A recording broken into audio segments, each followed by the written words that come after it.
Liam Byrne, you're coming up to the age of 52 years old. It's gone so fast. Your mum dies when she is 52 Yeah. of cancer. You're in your early 20s at the time. Tell me about that. How long did you know she was ill? Not long. I mean, it was back in the days when actually the NHS was just, not very good. She had been going to the doctor for a long time and they'd just not spotted it. And it was in the final stages of the 1997 election. So I was actually working in Millbank Tower. Labour HQ. Yeah, Labour HQ. I was on the main floor in the war room, when I got the call that we'd all been dreading. And I remember going down to St Margaret's Church, which is the church just opposite the House of Commons, to say some prayers, and then got on the train to Cambridge. And that's when we got to Adam Brooks Hospital, which is where she was in Cambridge, to kind of meet my dad and sit down. And my dad just was not in a good place. He was not he just basically got the news that his wife, the love of his life, was about to die. So I had to sit down with the surgeons and kind of understand how long she had, and explain that to my dad and explain that to my brothers. Were you with your mum at the end?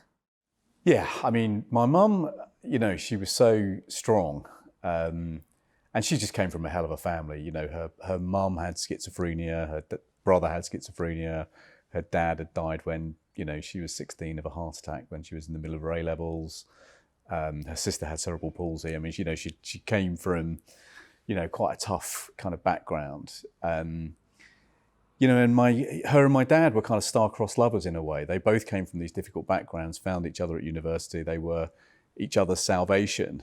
And in many ways, the hardest bit of it all was being in the middle of this love story that was just about to be completely destroyed. Anyway, my mum obviously decided that she was going to spend one last Christmas with us. And I remember I kind of carried her to bed night of Christmas Day.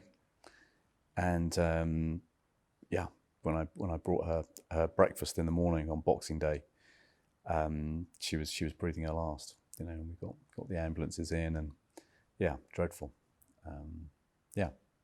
Tragic, completely tragic. Cancer is unredeeming. I mean, she died of pancreatic cancer. There's no redemption to that.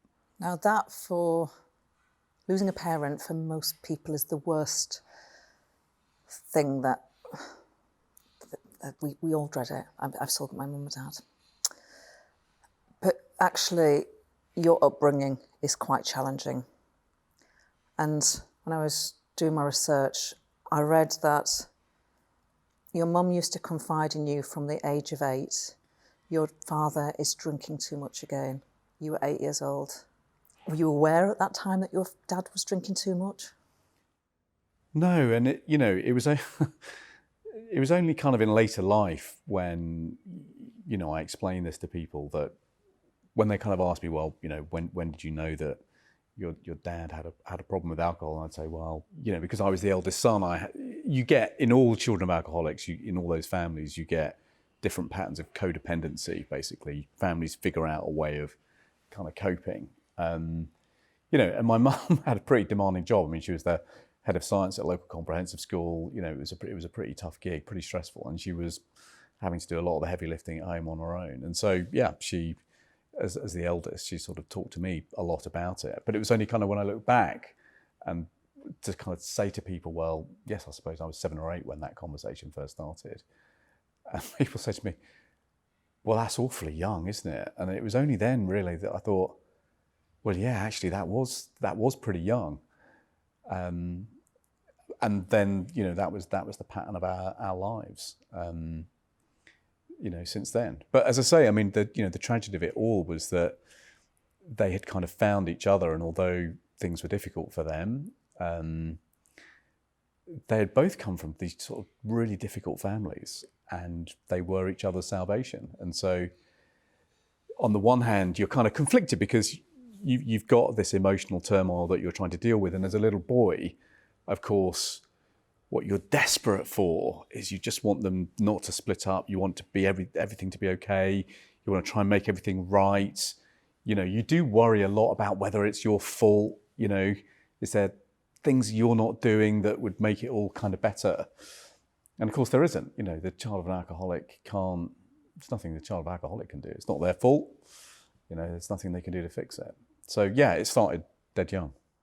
And how did the alcoholism, how did it manifest itself? When did you become aware of, and what did you become aware of? It was a very love-hate relationship that I had with my dad. When he put on a suit in the morning, he helped run the local council.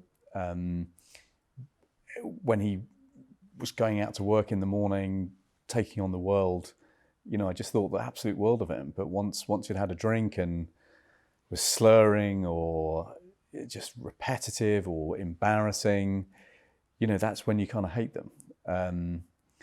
And bouncing around between a love-hate relationship with your own parents as a kid, actually that's really bad for you. That's just not good. That's just not good for you at all. And then, when my mum died, understandably, my dad described it as a direct hit to the family. And that's when he, really began to slide deep into the abyss. And, that was 20 years of him basically trying to drink himself to death, and until he finally got there, 5 or 6 years ago. Did you find empty bottles? Alcoholics, from what I read, they try and hide their alcoholism. Yeah. What were the signs that were around the house? Empty bottles hidden behind bookshelves. Lots of rows. Lots of things being thrown around, things being broken, windows being smashed. And there were lots and lots of happy times as well when things were okay. When there were good times too, but the bad times are low, and so you kind of grow up on a sort of roller coaster of sort of highs and lows. Really, that's as a kid you don't realise what's going on. Of course, you're just a subject in the sort of story of that others are writing. You're not the author of it. And your dad, as you say, he helped from the council. Yeah. So quite very respectable senior job. Probably lots of people knew him in the community. And everyone knew. And he gets done for drink driving. And 4 times over the limit. Yeah. 4 times over the limit. Yeah. And that's, of course, makes front page local news. Front page news, my brother had a paper round, and I remember my brother was basically having to deliver papers with his dad on the front cover. Harlow, where we kind of grew up in our teenage years, in a way it's a small town. Everybody knows each other in many ways, and my other brother had to kind of help get my mum and dad out of the court when it went to court, and it was just that's the thing about alcoholism, is that what all kids learn to kind of fear is that sort of public shame that goes with it. And that's why, in a way, I decided to talk about it, because I just think that the shame and stigma of alcohol addiction means that people don't talk about it. And of course, what that does is it just makes it so much worse. So you repress it. People who drink too much repress it inside themselves. If you're in a family like that, it's a big dirty secret that you can't kind of talk about. But that repression, of course, for the kid makes it impossible for the kid to get help. So the kid grows up thinking they're on their own, when actually 1 in 5 children are in families with parents who drink too much. This is not a small problem. This is Britain's biggest, dirtiest secret. But if you're a kid in that position, you think it's you and you can't tell anybody about it, and it's a big secret. And of course, that just makes it 10 times worse. So if you had one public policy demand which would have made your childhood more tolerable, is it as simple? Is that question ridiculous, actually? It's not. I mean, it's a couple of things, actually. So teachers have got so much on their plate, but actually, if I'm as an MP now, if I want to know anything really about what's going on quickly, I talk to the local primary school head, They know everything about everything that's going on. I mean, you must remember that from... Yeah, it's true. So actually equipping teachers with the ability to spot children who might be in this predicament and connect them to help, like the NACOA helpline, that would be a big thing. I mean, at the moment, we've got parents who, we've got teachers. I know teachers can spot kids in their classes who have not had breakfast, who are hungry. I know loads of teachers now, given the level of child poverty we've got, they've got breakfast cereal and they sneak it out to kids they know are hungry. If we could just try and make sure that teachers can spot kids whose mum and dad are drinking too much and connect them to services like the National Association of Children of Alcoholics, that make a big difference.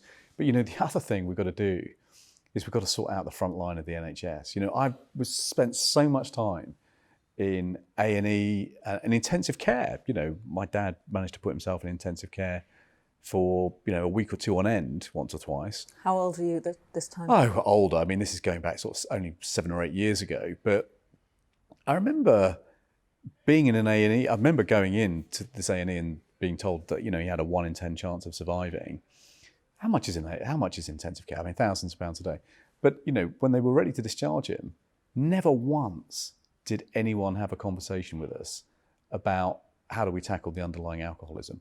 And of course, what no one ever does is kind of say, oh, and by the way, are you okay? This must be kind of really difficult for you, seeing your dad in this position or your parent in this position. Is there something we can do for you?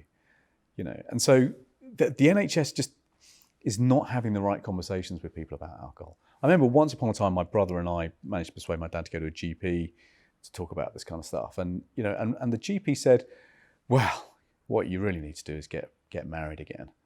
And we kind of said, and can you get that on the NHS?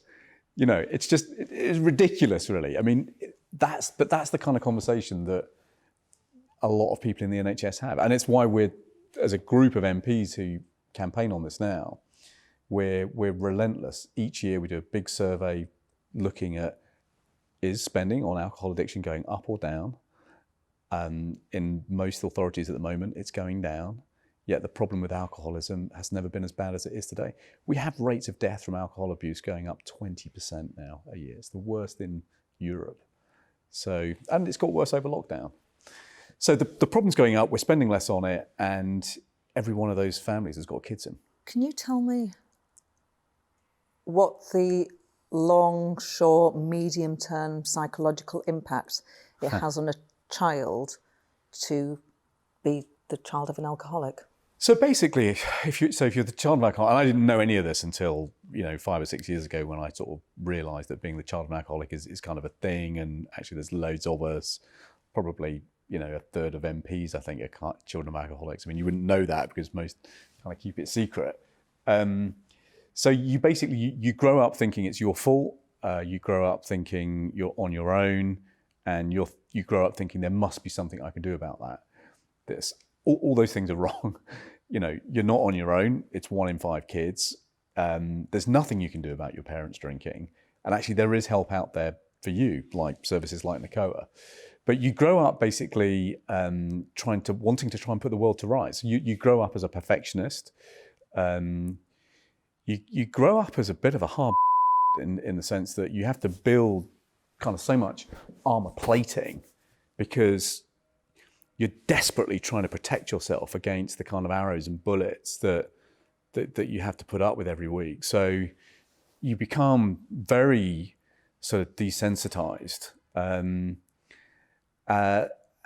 yeah, you grow up doing a pretty good job at repressing feelings because that's the only way you survive as a kid, basically. And of course, none of those things make you a good person or a good friend or a good husband or wife, And so at some point in your life, if you want to flourish emotionally, you got to learn how to reprogram that stuff, basically. And that's painful. Have you learned how to reprogram?